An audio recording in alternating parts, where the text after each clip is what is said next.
Last night, QPR drew 2-2 with playoff seekers West Brom, courtesy of a Sam Field brace against his former club in what was an absolutely electric atmosphere on Stan Bowles' tribute night. And with a disallowed Frey goal, a missed Frey penalty, and a Sam Field header that was kept out of the net only by the hand of centre-back Kipré, Rangers could have very easily finished this one as match winners. Let's chat through what I personally thought was the best QPR home performance of this season so far, and if you enjoy this post-match reaction, don't forget to like and subscribe. The two sides may be at complete opposite ends of the table, but they both entered this one with the same record over the past 10 games, and were both coming in 3 games unbeaten, so this was always set up to be a tough challenge for both sides. West Brom had the task of beating a QPR side that had just dispatched league leaders Leicester in their own backyard with just 2 shots on target, while QPR needed to find a way of breaking down the league's third best defence, one that's conceded more than 1 goal just 2 times in the past 15 appearances, all while shutting out a physical and sharp attack. To go about this task, Martí Cifuentes made 2 changes to his Leicester City beating side, with Frey coming back into the starting lineup for Lyndon Dykes and Paul Smith getting a start over Chris Willock. There's been a lot of talk about the fact that Smith has been a lot more impactful from the bench, something I imagine statistically is even true. But with a third match in a week to come against Borough at home on Saturday, I could understand the squad rotation here. After touching tributes to the late great Stan Bowles before kickoff, the whistle was blown and the first half commenced. We started many of our recent home games in 2024 quite nervously, just see Rotherham and Huddersfield for the perfect examples, but that was not the case here yesterday, because for the first 17 minutes leading to QPR's opening goal, it was all Rangers. Our press, led by a hungry looking Michael Frey, was excellent in the opening minutes and really restricted West Brom from advancing up the pitch. And despite a tiresome performance away at Leicester just 4 days ago, QPR looked balanced and poised in attack as well. Lucas Anderson, quite comfortably the best player on the pitch for me last night, was an early highlight. His composure, his strength on the ball, his range of passing, his vision is all so understated that he almost doesn't stand out at first.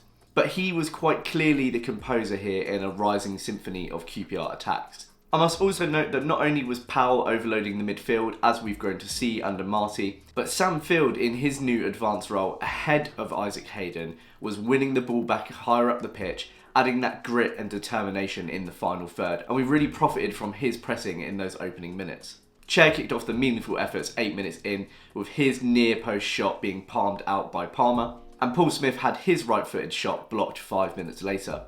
On 17 minutes, Isaac Hayden's ball fizzed across the 6-yard box, but there was no one there to turn it in. Well deserved then, with West Brom yet to lay a glove on QPR, that Sam Field would open the scoring from the resulting corner. It all started with a flurry of headers, with Powell floating the ball back into the box from a corner, Steve Cook flicking it on for Frey to Field, and then the West Brom defence joined in with their own 2 headers in an attempt to steer it out of the box. It looked to do the trick at first, but then Steve Cook came from nowhere and intercepted the ball from behind, forcing a blind clearance from the West Brom defence straight into the path of Elias Chair. He wasted no time at all in lining up a powerful but unspeculative shot from outside of the box, but that didn't really matter because it still made Palmer spill the ball. And Michael Frey, already running into the box for the rebound like a shark smelling blood, snatched it from his grasp, and it looked like he'd fluffed the chance when he soon hit the deck, but the ball thankfully trickled to Anderson, who hit the ball first time across the box in the hope that anyone was there to receive it. And there he was, Sam the Shield Field turned sword,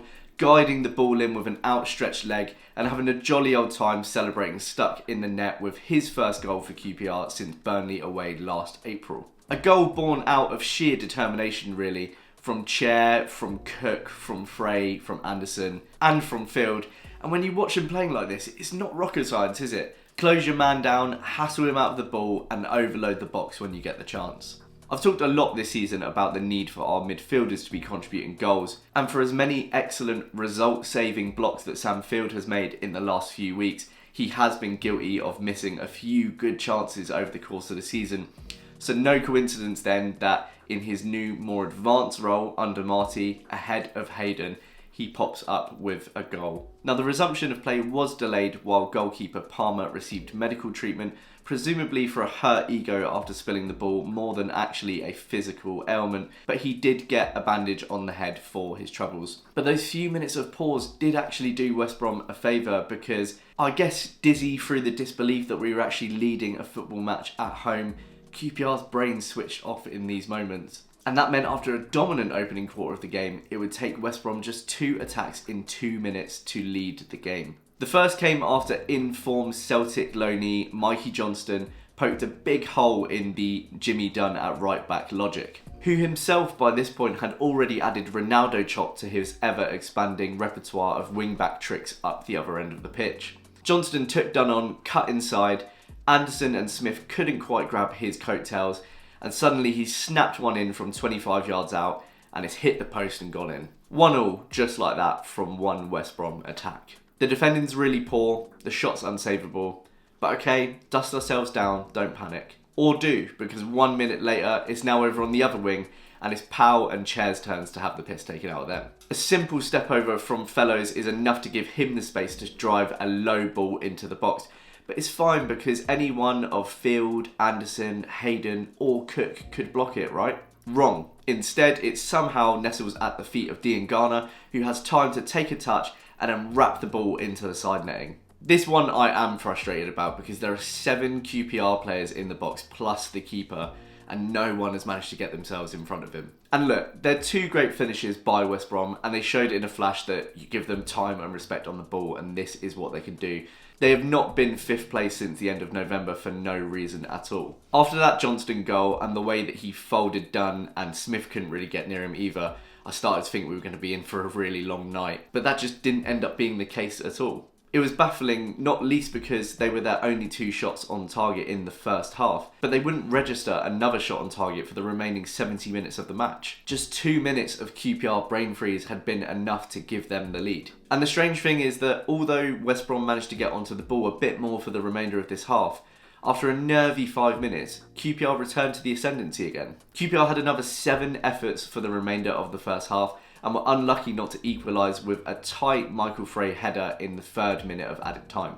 Despite a lengthy team talk at half-time, Marty trusted in the players that he had out on the pitch and sent them out as they were for the second half. A wise call, because after continuing to pin West Brom in for the first 5 minutes of the half, our luck would finally come, with Anderson's attempted cross striking the hand of Adam Reach inside the box and the referee pointing to the spot. Finally, after so many chances, we got that bit of luck we needed for the equaliser. Once Jeff Eltringham had dealt with a rabble of moaning West Brom players, Michael Frey took the ball off of Sam Field and put it on the spot. Now, obviously, being a QPR supporter, I didn't have much faith that this was actually going in.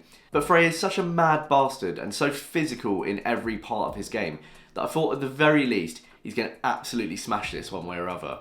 Instead, what we got was a P-roller, a polite side pass with just a little bit of zip on it, a ball back to the keeper as if to say, have it back mate, and I'm sorry for taking it from you in the first place. It was a really poor penalty, but it happens, I suppose. I struggle to see why someone like Anderson or Chair wouldn't take the penalty over him, but I guess he probably does absolutely smash them in training and they'll have a list for penalty takers. But it was unsurprising because for all of our chances, that ball just wouldn't go in. And I must say at this point in the video that penalty miss aside, and I know that's his job, but Frey was very good yesterday. I've seen a lot of negative talk about him, but he absolutely worked his socks off yesterday. His pressing was unbelievable and he didn't stop running for the full 90 minutes. He hassled that West Brom defence and he won so many headers in the air, some of which we didn't even manage to profit from. I personally think had he buried it, he'd probably have been in the man of the match conversation, but that's how tight the margins are. And if you thought the penalty miss was devastating, try this one on for size. In the aftermath of the corner that followed, Jimmy Dunn has turned all Irish Cafu again and is carving up Moa on the wing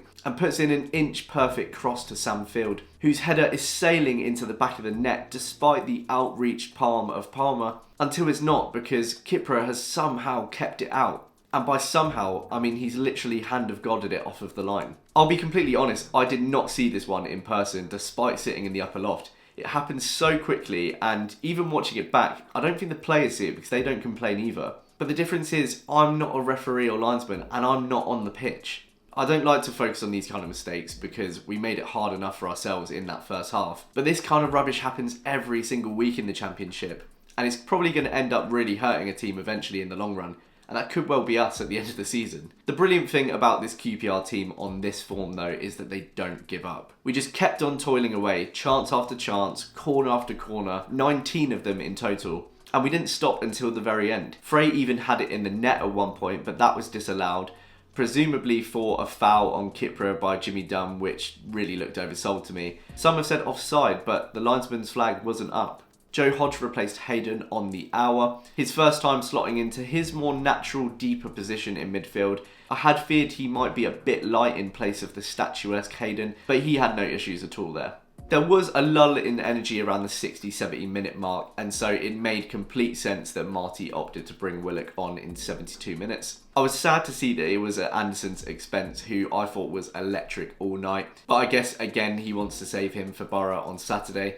And so Willock came on, and it still did have the desired effect because soon enough he was linking up with Powell and he was causing problems down that left-hand side. By the time of the next substitutions on 79 minutes, the mounting atmosphere from the home crowd was palpable. In part because of the continual time wasting from Palmer at goal kicks, in part because of the ever-increasing QPR pressure that was being applied to West Brom, and in part because of the sheer amount of time it took for West Brom's triple substitutions to leave the pitch, with the main culprit Mikey Johnston receiving a shower of Carlsberg as a parting gift.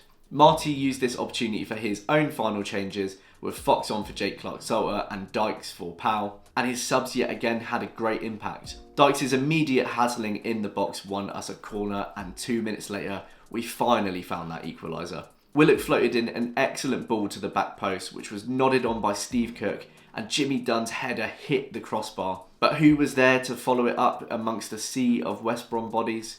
Mr. Samfield with his first career brace against his former side. The only thing that would have been more ridiculous than a Samfield double came 3 minutes later when Steve Cook had an overhead kick in the box going into the back of the net, keeper beaten, but former R Darnell Furlong had other ideas, heading out over his own bar. West Brom made me a bit nervous with a few corners as full time approached, but we shepherded them out with another really assured cameo appearance from Morgan Fox, and at 96 minutes the full time whistle was blown. There has been obviously a lot of frustration from our fans that we didn't pick up the 3 points because we really did deserve to, but that's full credit to Marty and the team that we're actually competing in games like this now. We're 7 days into March and we're disappointed that we picked up 4 points from Leicester City and West Brom. Results around us went fairly nicely in this round, with the point keeping us in 19th and putting us a point clear of the drop, while teams like Millwall, Blackburn, Plymouth and Swansea are still in a good touching distance. The important thing is that we kept this excellent run of form going, ahead of a very tough visit from Borough, who picked up a result just at the right time ahead of coming to us. Still, I am incredibly reassured by that performance last night, despite the brain freeze in that first half.